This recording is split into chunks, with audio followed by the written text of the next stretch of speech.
Hey fellas, welcome to another episode of Man Up. And I had a new way of doing the podcast that I was gonna follow. I had a little note written out and a little script, and then to give you a little background, I wrote an article that I'll paste the notes below. It says 5 ways that men are becoming little bitches. And so I go into different ways that we're becoming hypersensitive, that we're not heeding our call to responsibility. Like fatherhood's one, that we're not being fathers that we or rising to the call to action that fatherhood is like we once were. Another one is defining the difference between the masculine and the feminine. And men and women are different. I know you all know this, even if society's trying to tell you that we are the same and you can choose what gender you are and all this nonsense. But men and women are very different. We're different biologically. We have different hormones. What that used to mean was that we had different roles. And you look in different societies that are a little more primitive without the innovation that we enjoy in the West. And in different places of the world, they still have those same roles. But what it used to mean was we have different body types, we have different hormones, and thus we have different strengths. It doesn't mean one is stronger or more useful and the other isn't, but we have different strengths. Men are fueled by testosterone. We have testosterone, that's our main sex hormone. And we have a lot more of it than women. What that means is that we have denser bones, we have bigger muscles, we grow bigger. We're naturally bigger people than women are. And so what that used to mean was that we would be the primary warriors, the hunter-gatherers, and so forth. We'd both be involved in the army conquering, but also defending our home, our tribe, and whatnot. There's also something to what women are, their main sex hormone is estrogen, and we all know that women can have babies and men can't. This is a very great, wonderful thing that women can do.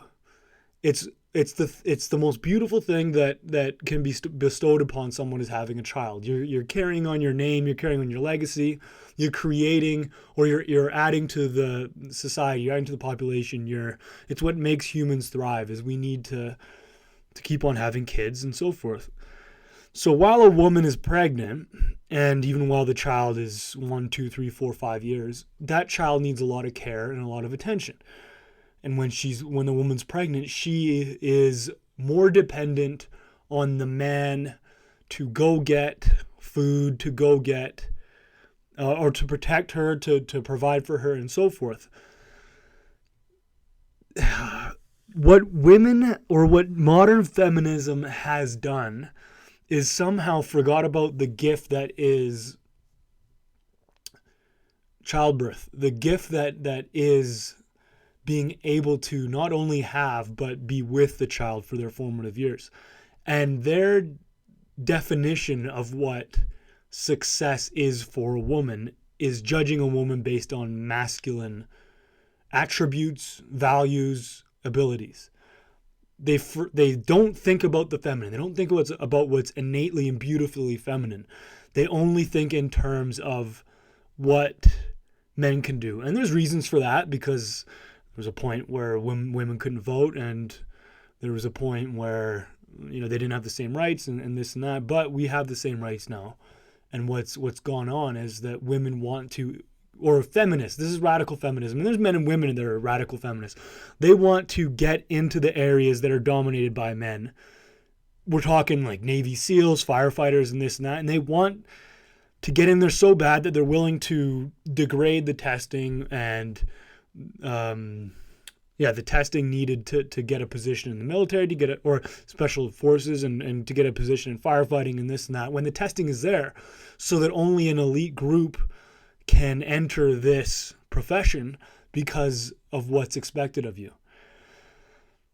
And so back to this article, I highlight the difference between men and women.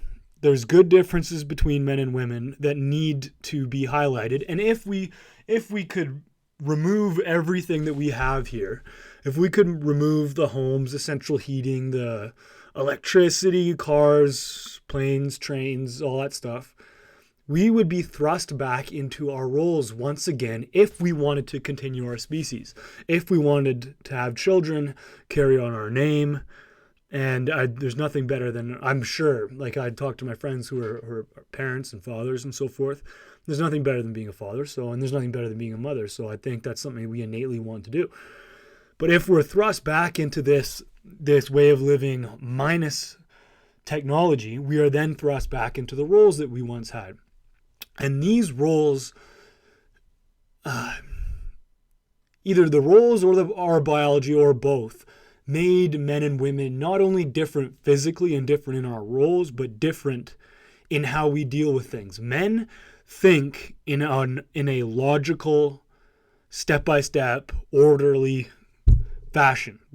Like the masculine side of us. We have both masculine and feminine, but the masculine side of us thinks in that manner. Like when you'll know what I'm talking about if you've ever been in an argument with a woman, a lady you're dating. So you're seeing an event as the event, and the event's in order, where the woman is feeling the event. She's got a much greater and deeper emotional intuitiveness and sensitivity and intelligence. So she's feeling these events, and you're arguing from the standpoint of, I forgot to do this. Okay, I'll go do it now, and then problem solved. It's done because it got done. But she's feeling the hurt in you forgetting. It's not you forgetting to do what you said you were going to do. It's you forgetting her, and she feels that hurt. And so you're arguing about, you're trying to wrap your head around why she's so mad and crying and this and that. And she is trying to wrap her head around, how could you ignore her? How could you not take into account her feelings? The thing is that men and women are very different. We think differently, we feel differently, we deal with problems differently, and both are very good. In the business world, women can have different strengths than men, and men can have different strengths than women. And we both fit in the business world very well. But to say that men and women aren't different is stupid. So I put this article up, and some guy, he deleted his comment, little bugger. Some guy shows up, and he says, how dare you say that men are colder emotionally? That's sexist. What the fuck? A guy calling a guy sexist for saying that guys are colder emotionally. We know we're colder emotionally. We don't have the same emotional intelligence as men. And to think that that's sexist is to think that men and women aren't different. And who gets offended? In what world does a man you respect? You've never heard a man you respect say, oh, that's offensive, or oh, I'm offended, or that's sexist. And I think the guy was a young guy, so I don't want to harp on him too much. The comment's gone anyway, so you can't look at it. But we didn't grow up with, or at least I'm 30, so I didn't grow up in a crazy sensitivity-driven time. I was on the cusp. There was still a lot of, like, you could see things were going in a weird way. People were a little more sensitive to each other's feelings, which is good and bad. But the hypersensitivity of today's youth and today's world, you get old fellas on here saying that, oh, that's offensive. And obviously they're, not to break down ideologies. I hate doing that because I don't like to box people into a single ideology, but they're normally on the liberal or the left. I say liberal as in new age liberal. Classical liberalism's about freedom. It's libertarian. It's a good thing. Modern liberalism's, you can't say anything to offend anyone, so you basically can't say anything. But we are now raising a culture that is hyper sensitive. They get offended. They actually get offended. Even if you're not saying something towards them, they'll likely get more offended if you make a joke about something else or some other race, color, creed. Even if you're not racist or bigoted or whatever, even if you just have a funny joke you want to say, These people will get offended. They'll get offended if a man says something about men being less sensitive than women, even though we all know that's true. That's blatantly true. And that's not good nor bad. It just is what it is. It is how it is. And so what is wrong with being hypersensitive? There's a lot wrong with being hypersensitive. For one, you're not going to defend your family. You're not going to be a man. You're going to crumble under pressure. You're going to wish things were different. You're going to cry. Not physically cry. Men cry, whatever. Some movies get me. Field of Dreams got me pretty good. What other one got me? Benjamin Button got me as well. But cry as in whine. But shed tears. Whine and cry and bitch and moan and pity yourself and pity the way things are and wish people were more sensitive and caring and this and that. Guess what true caring is? True caring is helping people feel purpose in their lives. It's not giving them something. It's helping them earn and work and feel the purpose and the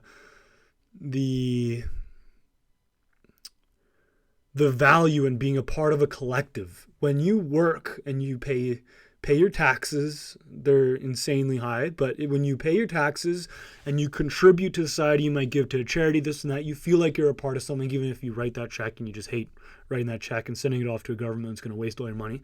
But you feel a part of something, especially when you give to a charity or you go to a soup kitchen or you're working with a big, like a company, construction company and warehouse where you're all working and creating things.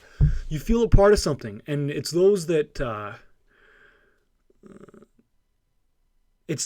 don't have that I think does, like, we should help, not give, but we should help.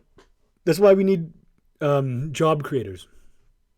We need job creators, we need innovators, we need people with ideas, because not just because it's better for our economy and more people make money, but I think people should feel the pride in working.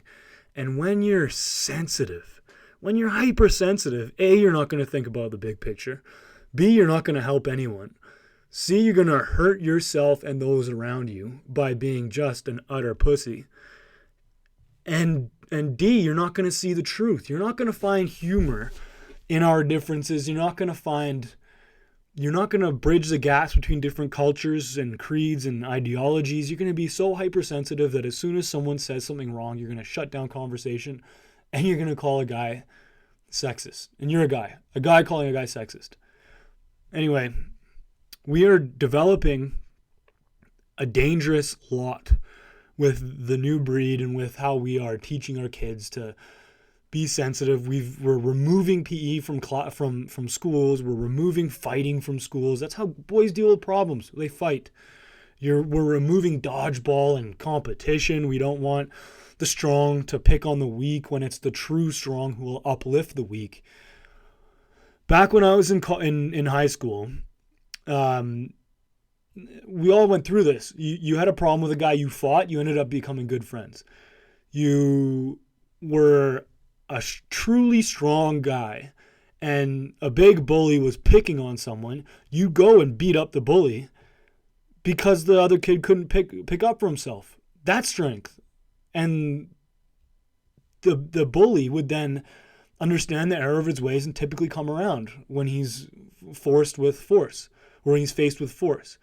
We're removing all these trials of fire, these rites of passage, all these different ways for young men to grow up by being a hypersensitive society. And we're going to have generations of kids who don't want to do hard work. They don't want to go into the labor force. They're going to quit their jobs when life is unfair. They're going to quit. They're going to look for an easy way out. They're going to bitch out of every obstacle that comes their way. And they're not going to be honorable men, and they're not going to be trustworthy men, and they're not going to be good at being men, which means they're not going to defend. They're not going to fight. They're not going to take care of their homes and their communities and so forth. They're going to look to others to do it. And that's the thought for today. I had something else written out, but then that little comment kind of pissed me off, and I thought it was pretty funny. the whole article is kind of against exactly what just happened there. So it's pretty funny to see that comment come about. Anyway, we'll put the article down below. Give that a read. And if you look to the right, if you're looking at your screen, you look to the right. If you're on your phone, it'll come down at the bottom at the end of the article. There's a free program I give away. So if you sign up to that, you put your email in and your name. I think it's just email. Put your email in and I send you a bunch of awesome information as well as a free program and or a free guide to how to boost your testosterone levels. I don't know if I think it is somewhat in correlation to this pussification of modern society, but our testosterone levels are depleting by, 1.25% annually, which is pretty scary. So maybe one day, somewhat soon, men and women will be the same because our testosterone levels are disappearing. But just download the testosterone cheat sheet and I'll put that link below and make sure you're not of that lot. Anyway, another episode of Man Up. Hope you guys are good. If you're facing a problem, look at what you can control in that problem. That's what it is to man up. It's a call to action. It's looking at what you can control versus crying about what you can't. Take care.